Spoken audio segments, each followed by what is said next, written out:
Welcome to the Home Building Hub, your essential podcast guide to building your new home. Hosted by industry experts Colin Bischoff and Darren Brennan, this conversational podcast will help better educate you about all things new home building so you can avoid costly mistakes and enjoy your building experience to the fullest, no matter which home builder you choose. Hey there, folks. Welcome to the Home Building Hub. Colin here, your host, with Darren Brennan as always, and thanks for joining us on another episode. A pretty important episode, this one, Darren. I think we're going to highlight something that people perhaps may not be aware of or not aware of in any detail. So it's pretty common for rubbish to be left on your block and on site. We're not just talking rubbish, it's also like overgrown weeds. We're talking about builders' debris, things like that. And we want to explain to you who's responsible for removing it, how does that process work, and just give you a proper understanding pre-site as to what you're responsible for as the landowner versus what the builder is responsible for when they take possession of that site. So I think, there's definitely some value coming out of this one, Daz. And again, we'll try and keep it a little shorter and sharper for everyone. And let's go from there. So how are you going today, mate? All good? Mate, it's we're recording on a rainy Saturday morning in Ballarat. So, mate, going well. Going well. It's I'm glad to see a bit of rain out there. It's been a good week and a nice warm week. So, looks like summer's well and truly honest now, Cole. And looking forward to wrapping up at the end of the year, which is, mate, we've had a lot of fun doing the podcast throughout the year. So, I think we've got a couple of episodes to go, and we'll be wrapping it up for the year, mate. But it's been great. Fantastic, and looking forward to ripping into this one, mate. And it's very funny. We were chatting how common this happens, how many times it's a headache. I've personally been on sites the last 3 weeks, just going out and trying to educate the customer on what happens. This the builder's not responsible, and then I had an example actually. You'll like this one. So the person living next door to our block moved in, and in fact it was built by Metricon, who I work for. The house next door, they said no, Metricon put all that soil and stuff there, and I'm like, geez, that's pretty ordinary. I was pretty disappointed. I went out to the site, and these people next door put all these paths in around their property with gravel, and all the stuff is their gravel. Like, we don't put gravel in. It's their gravel, but they've just gone, no, Metricon put it there. They left it all there when they built the joint. Well, we don't do gravel around the outside of the house like that, so it's not us. And they've just pushed the blame on it. I'm like, how filthy is that? Like, they've used all they needed, and they just want someone else to pay to get rid of it. So I was a bit annoyed. I took photos, and there's different ways you can look at it. Like, from a builder's point of view, I went and jumped on a thing called Near Maps and did some aerial views of it. And you could see when the soil arrived and the stuff arrived, it was after we'd handed the house over. So, we could definitely point out the fact that it wasn't us, but it was disappointing that we've been blamed for that. And that often happens too. And it's just, can be builders doing it, can be anyone doing it. But anyway, mate, I'll let you rip in. A couple of things I would say. Please leave us a 5-star review. We'd really appreciate it on all, any or all of the platforms. The other one is we have a fee for the podcast, and that is please share the podcast with at least one other person. And I know we get an update every week. Colin, last week was a great week of downloads. I think we had 117 people download the actual podcast, plus those people that are watching us on YouTube, which is a great result. And I know, for us, we're pretty humble with the sort of numbers we've been getting watching. We're a pretty small podcast, but in a different industry that obviously is not mainstream, so to speak, where you see this stuff. So I think they're pretty good numbers, and we really appreciate anyone who's gone to the effort of downloading the podcast and listening to us online. And thank you to all those people. So, mate, over to you. No, it's good. Yeah, actually, it turns out a lot more watch it than listen to it, which is it must be because of our handsome looks, I suppose, Daz. It might be attracting the clientele, but I think it's got to be. I think it's good to see that. So thank you, everyone, for doing that. We do appreciate it. So I think for this topic here, we've all got our examples, and I just thought, Darren, this is something we should discuss and make really clear for people so they understand at the start of the process, okay, this is something I'm going to have to account for, maybe budget for, and be prepared for, because it does happen and it very likely will happen. Okay, so outside of the building quote, this would be one of the, I guess, more frustrating experiences and potential costs that you've got to factor in, and that being the cost of clearing your site in preparation for construction. Okay, so as Darren sort of covered, we've all got our war stories there, and clients, we've got some clients who've gone, 4, 5, and 6 times they've had to re-clear their site because builder debris, because someone's, dumped an old couch on there and everything in between. And I think it just sucks, to be honest, Darren, but it's something that you as a landowner, you are responsible. So until the builder takes possession of your site and they've put the temp fence up, they've accepted that they've taken possession, then what that means is you're responsible for everything up until that point, and that they will attend your site, they'll do a site assessment, and they'll make sure that, yep, it's in a position and a condition that we're happy with to take it over. Unfortunately for some, what can happen is you go and clear the site a week before, 2 weeks before. Some people have, I guess, the unfortunate luck that people go and dump rubbish on again and again and again. You're ending up having to clear it 2 or 3 times. It's luck of the draw, or probably, not luck of the draw on that one, Darren, but you are responsible for it. So just keep that in mind. I guess one of the things I wanted to highlight, Darren, is that we're talking about the obvious things, builder debris. Some people can be unfortunate and have like chunks of concrete on there, which cost more because they're heavier, etc. Obviously the weeds and the grass, I think people get that, but you've got to trim that right down. One of the things people are not aware of, and we've got 4 tips at the end of this, is that it's not just as simple as that. If you've got builder's debris, you can't just pick up the main chunks of concrete and leave the little rubble behind. It's not that simple. That all has to be cleared.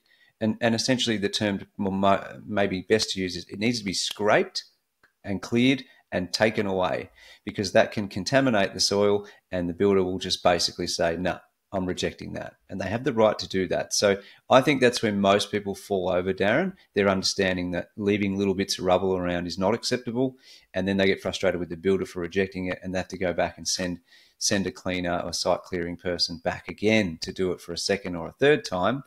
That's really annoying. So one of the tips we'll share will be along the lines of that later. Over to you, mate. What about you?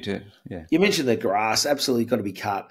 One thing with the grass, and I just had a situation with this recently where there was a whole lot of soil dumped on the block, so they got it spread out over the top of the grass, thinking that they've just shifted the problem. And that's exactly what they did, was they shifted the problem.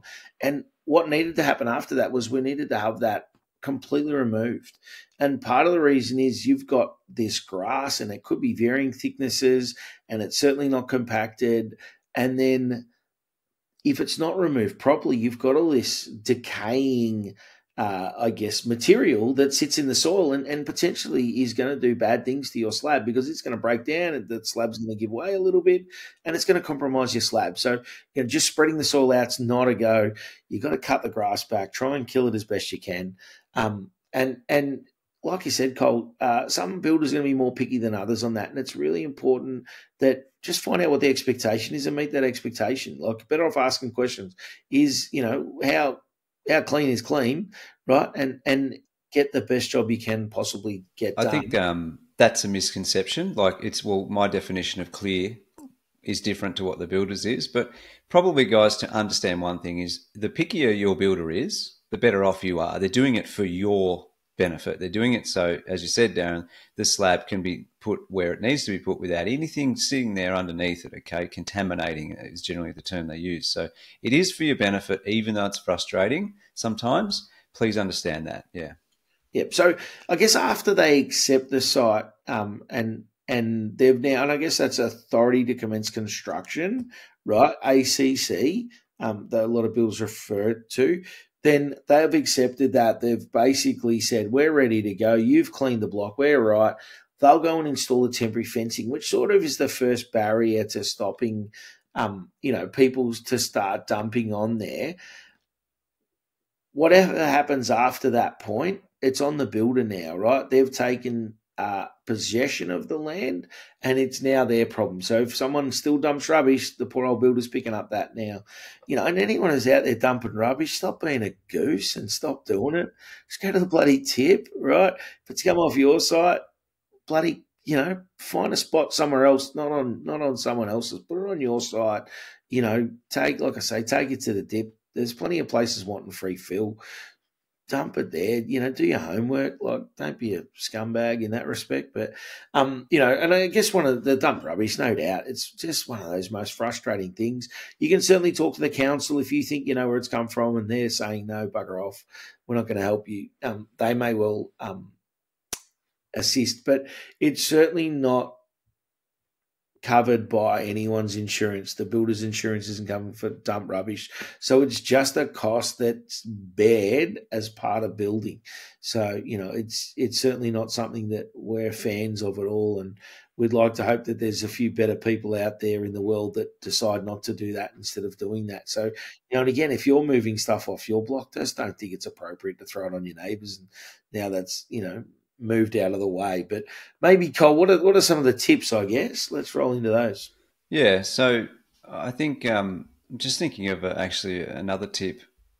We got four tips for you guys, but thinking of another tip, like what can happen is it could be a trade that leaves a little bit of debris. So my first tip, which is, Darren, not the order we had here, would actually be to check your block regularly.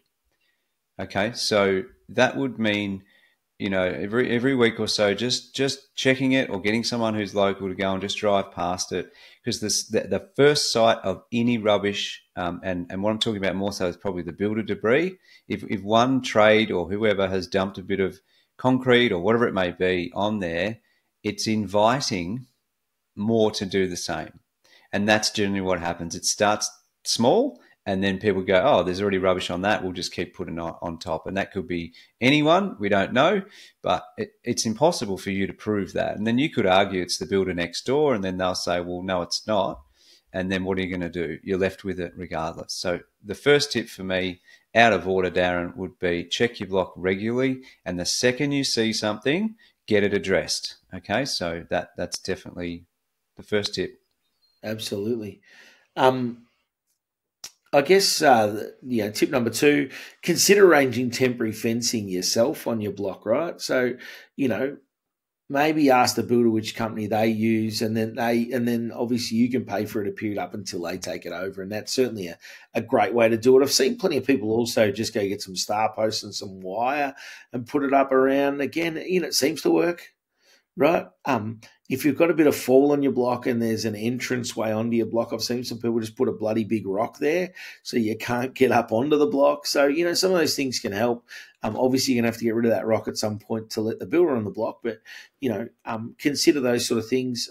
Obviously, if you put fences up, again, builders prefer you don't have fences because they've got a bit more working space around, but if there are fences and you can obviously stop some of that stuff happening, then certainly that'll help. The other bit on that same bit is if you keep your grass cut regularly and it's a really neat and tidy, they're less likely to dump, like you said, Cole. They're more likely to dump on a dumped look site, if that makes sense. So if it's got lots of soil and stuff on there, they are more likely to dump on that rather than dump on one that's been kept super clean. And, we're all a bit the same. When it is clean, you're just less likely to want to make it look unsightly. So yep. Next one for you, Cole. Yeah, so the temp fence, if you do that, then make sure you get yourself a couple of bike locks and put those on there as well. That's for sure. It's one of the best preventative measures you can take. I mean, we've had clients who've got temp fence who still had dump stuff on there. You can't help it, but it's definitely going to deter people because they're going to go to a block that doesn't have a fence because that's just easier most of the time, you'd think. I would say when it comes to the site clean itself, don't pick the cheapest site clean option. It's not necessarily going to end well for you. Very likely the builder may reject it because you've just gone and got John from Airtasker or something, and he's taken his rubbish, he's taken the couch, he's taken the concrete off, but hasn't scraped the site, hasn't cleared it properly, hasn't got rid of the weeds, etc. you're going to have to send John back again. Okay, so it's a bit like an end of lease clean. If it's not acceptable and the agent says to you, sorry, you've got to come back and do that again, you're going to have to pay the cleaner to come back again. So I would say one of the tips we can give you is ask the builder which company they prefer to use, would be a good one. And if you're engaging one yourself, get their history. Like, can they provide you with, okay, here are the sites we've cleared for other builders and we've never had an issue with a rejection? Or if you're really willing to go a little bit further, challenge them and ask them to say, look, in the event the builder rejects the site after you've cleared it, will you come back and clear it a little bit further to meet their expectation? Now, most probably won't agree to that, but the ones who are really good will say absolutely no problem. But you may be paying a little bit more upfront for that service, with the peace of mind, though, that you don't have to have them come back a second and a third time. Okay, so that would be tip number 3. Don't pick, same with builders, Darren, as we say always, don't just pick the cheapest option. Yep. You get what you pay for. Absolutely. And I think, Cole, in the end, it is your responsibility to have that site clear for the builder. So, the sooner you can get on site after the land titles, obviously, is also one of those real key items that'll be less likely that it's going to end up. If you're on site 6 or 8 weeks after the land titles, you're probably not going to have a problem in most cases, because the land will have been cleared. When you go out there, it's nice and it looks bloody great, so you're more likely not to have those headaches if you're and you won't have other trades rolling around next door, because if you're the first one to build or in the same proximity and time frame, then obviously that's going to be a benefit as well. So don't hold back your construction, you push forward with it. Yeah. Last one, Daz. Yeah, I think you sort of touched on it, but obviously talk to the builder about who they prefer as that company to actually come and do it. And they'll often know someone and say, go use this guy. He does a great job. They getting that address, they'll also be able to address it to the level that the builder wants if they're recommending them. So they'll say, you need to do this, this, and this, and they'll go off and do that for you. So that's, I guess, the best chance of ensuring the job's done properly. So. Pretty sure I just covered off your tip there, didn't I? I just took over. Go round and round. It's a bit of that. So that happens at times. We'll call it tip 3 and 3.5. Yeah, sorry. I just went off on a ramble. It's all right, mate. It's part of the fun of the podcast, right? There you go.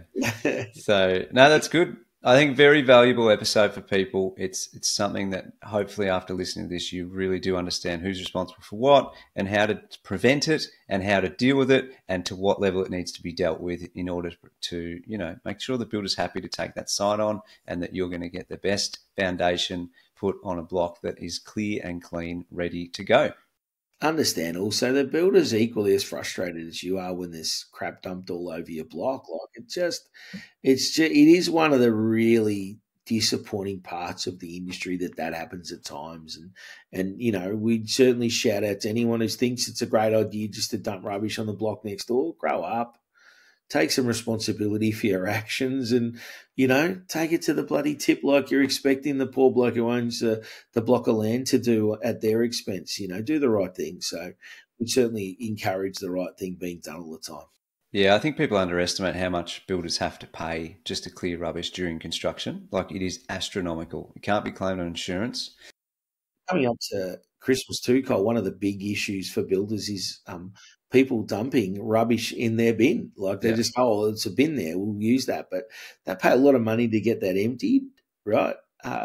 Please go to your council waste disposal and get rid of it there, not to the builders' bins. And, I guarantee if you drive around the estate over Christmas, there will be couches hanging out of bins and they're not coming out of that house that just got built. Yeah. So, that sort of stuff. Don't be the person doing that. Go to the tip, yourself. It's not that expensive, right? Do the right thing and don't put that cost onto other people. So, yeah. Awesome. Well, guys, thanks for listening. Thanks for watching. And as Darren said, if you could leave us a 5-star review on whatever platform you're on, that'd be very helpful. We'd appreciate that. If you've got any questions, feedback, then by all means, send us a message. So it's homebuildinghub.com.au. Hey, Cole, yes. I have a few Frank Green water bottles that we'd like to give away. So if you've got a great question you want to fire it our way, we really appreciate you listening right through to the end of the episode. It's a great opportunity for you. We'll post it out to you if you've got a great question. There's 5 of those up for grabs. So we'd love some really good questions via the website. Please shoot them over our way, and if we deem it to be a great question, we'll just randomly pick those out based on the stuff that comes through, and we'll ask for your address and shoot over a beautiful Frank Green water bottle to you. So yeah. I think that'll be something that hopefully a few people, see some value in, and we'd love the questions. What it does is it helps inspire our next episode. So if you've got a question, we've got a couple of episodes coming up that we will record in the new year that are around some of those questions that people have asked, and we really appreciate those questions. So There we go. Nicely played. Awesome. Well, thanks, guys, for listening, watching again. We'll see you on the next one. Thanks for listening to the podcast, guys. And just our disclaimer, whilst we're all about providing value to you, this podcast should not be considered as legal or financial advice. It contains general information only, and you should seek out independent professional advice on your personal situation before making any legal or financial decisions. 1, 2,